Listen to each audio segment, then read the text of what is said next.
스가랴 8장. 만군의 여호와의 말씀이 임하여 이르시되 만군의 여호와가 이같이 말하노라. 내가 시온을 위하여 크게 질투하며 그를 위하여 크게 분노함으로 질투하노라.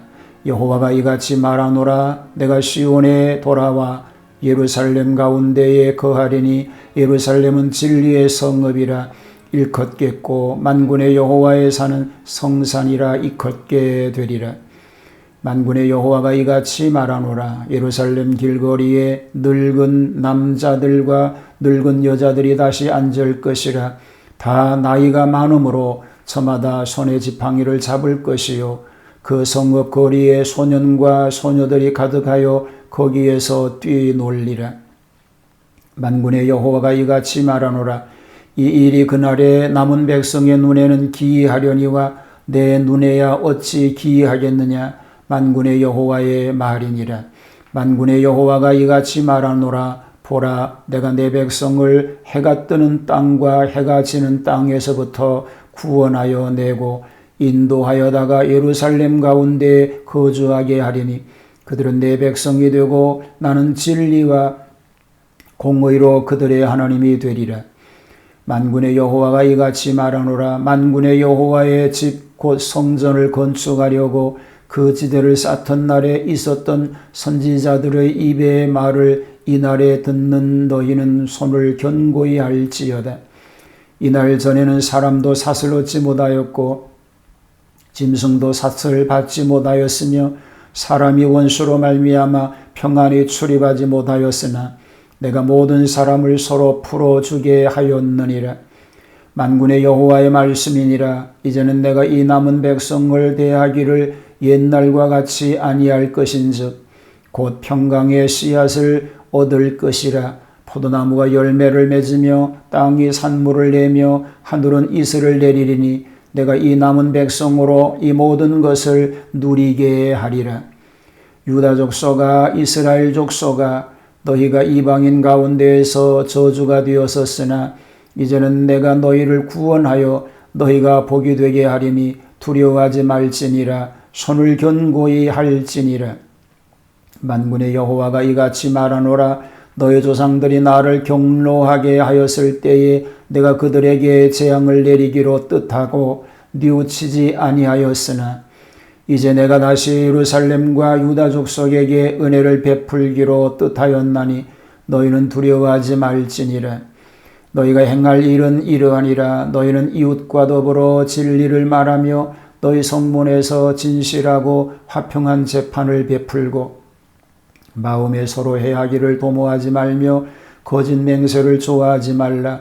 이 모든 일은 내가 미워하는 것이니라. 여호와의 말이니라. 만군의 여호와의 말씀이 내게 임하여 이르시되 만군의 여호와가 이같이 말하노라. 넷째 달의 금식과 다섯째 달의 금식과 일곱째 달의 금식과 열째 달의 금식이 변하여 유다 족속에게 기쁨과 즐거움과 희락의 절기들이 되리니 오직 너희는 진리와 화평을 사랑할지니라. 만군의 여호와가 이와 같이 말하노라. 다시 여러 백성과 많은 성읍의 주민이 올 것이라.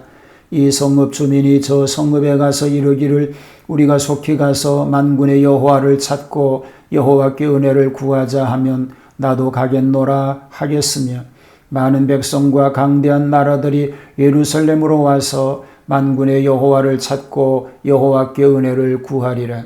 만군의 여호와가 이와 같이 말하노라. 그날에는 말이 다른 이방 백성 10명이 유다 사람 하나의 옷자락을 잡을 것이라.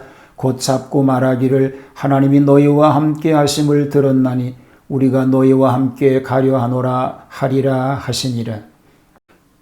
스가랴 8장에 약속한 축복이 사람의 약속에 의한 것이 아니고 하나님의 말씀에 의한다는 의미에서 첫머리에 만군의 여호와의 말씀이 임하여 이르시되라고 선포합니다. 예루살렘의 장래를 말하고 있습니다. 예루살렘에 대한 두드러진 특징을 1절로 8절은 말합니다.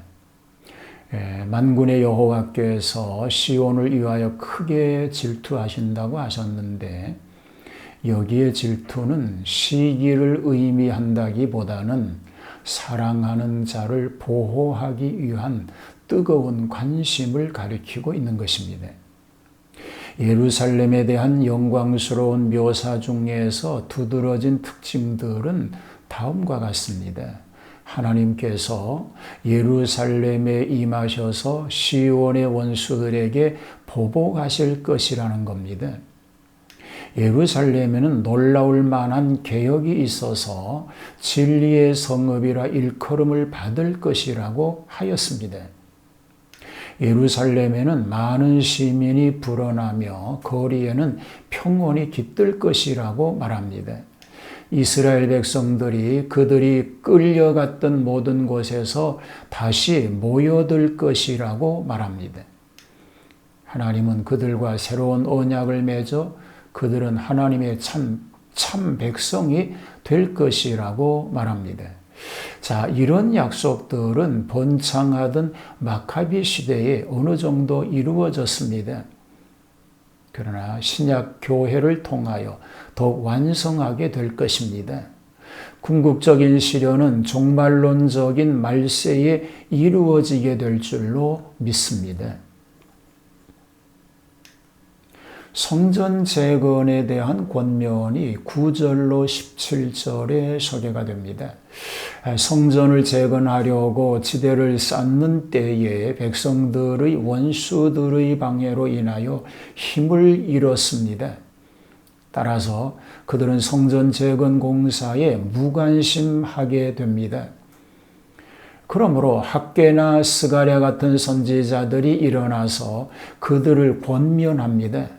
성전 재건 공사를 시작하기 전에는 그 땅이 황무하여 사람들의 노력에 대한 보수도 못 받았으나 이제부터는 하나님의 축복이 있을 터인즉 이스라엘 백성은 성전 재건도 형통할 줄 알고 건축 공사를 강력히 추진시켜야 할 것이라는 겁니다.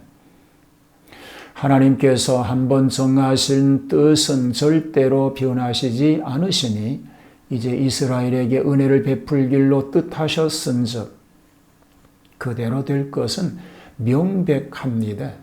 그러므로 저들은 확실한 축복받을 소망 가운데에서 성전 재건을 강력히 추진해야 합니다. 그리고 이들에게 금식하는 종교적 의식을 지킴보다는 진실한 도덕 실행을 당부하고 있는 것입니다. 이웃으로 더불어 진실을 말하며 진실하고 화평한 재판을 베풀고 서로 해칠 마음을 도모하지 말고 거짓 맹세를 좋아하지 말라고 말합니다. 이 모든 것들은 하나님께서 미워하시기 때문인 것입니다. 희락의 절기가 되리라고 18절로 23절은 말합니다. 여기 4월의 금식이 있습니다. 예루살렘이 정복된 날을 기억하고 금식합니다. 5월에도 금식합니다. 성전이 파괴된 날을 기억하며 금식하는 것입니다. 7월에 금식이 있습니다. 그달리아 총독이 피살된 날을 기억하며 금식합니다. 10월에 금식이 있습니다. 이것은 예루살렘이 포위된 날을 기억하는 것입니다. 자, 이상과 같은 4번에 걸친 금식일들이 이제는 하나님의 은혜로 본국에 돌아와서 이제는 그 금식을 금하고 기쁨의 절기를 삼는다는 것입니다. 곧 기쁨과 즐거움과 희락의 절기가 된다고 말하고 있는 것입니다. 20절에서 23절까지의 신약 시대에 구원받을 것을 예언한 내용으로 그 특징을 보면 자국 민족이 죽게 돌아온다고 말합니다. 서로 돌아가자고 권면합니다. 개인적으로 자발적으로 돌아옵니다. 은혜를 받으려고 돌아옵니다. 유대인이 복음 운동의 지도자가 될 것이라고 말하고 있는 것입니다. 이방인 10명이 유대인 한 사람을 따른다는 의미의 말씀은 복음운동의 초기에 많은 이방인들이 소수의 사도들의 전도를 열심으로 받을 것을 예언하고 있는 의미를 가지고 있습니다. 하나님이 통치하시는 나라, 하나님이 이 나라를 통치하여 주시고 오늘 우리가 그 하나님 은혜 가운데 머물러 사는 그런 놀라운 은혜의 삶이 계속될 수 있게 되기를 축복합니다. 하나님이 이 나라를 통치하여 주시고 이 나라의 정치, 경제, 안보를 주관하여 주시옵소서. 하나님의 통치하신 은혜 가운데 살게 하시고 하나님의 인도하신 은혜를 힘입고 살아가는 복된 승리자가 되게 하여 주옵소서. 예수님 이름으로 기도하옵나이다. 아멘.